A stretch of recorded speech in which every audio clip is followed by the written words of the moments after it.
আসসালামু আলাইকুম ওয়া রাহমাতুল্লাহি ওয়া বারাকাতুহু। প্রশ্ন করেছিলেন, লোক লজ্জার ভয়ে ফরজ গোসল না করে যদি নামাজ পড়ে ফেলে ওই লোকটা কাফের হয়ে যায় কিনা, এই বিষয়ে ইসলাম কি বলে?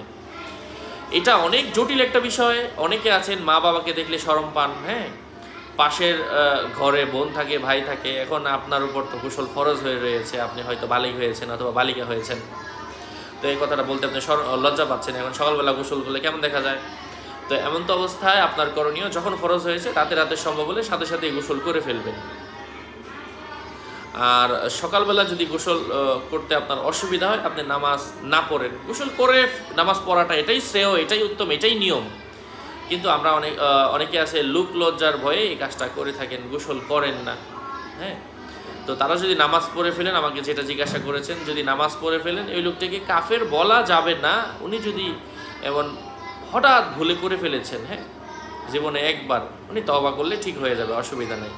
যদি প্রতিনিয়ত কেউ করতে থাকে, ইচ্ছাকৃতভাবে করে, তাহলে তো সে কাফের হবে। কিন্তু যদি মাঝে মধ্যে করে থাকে অথবা জীবনে দু একবার করেছে, এটাকে ফাসেক বলা হবে। ফাসেক মানে ছোট গুনাহা। আর নিয়মিত কেউ যদি করতে থাকে, হ্যাঁ, এটাই তার অভ্যাস, তাহলে তো তার নামাজ পড়ারই কোনো প্রয়োজন পড়ে না, নামাজ তো হচ্ছেই না, এর জন্য সে কাফের হয়ে যাবে। আসসালামু আলাইকুম ওয়া রাহমাতুল্লাহ।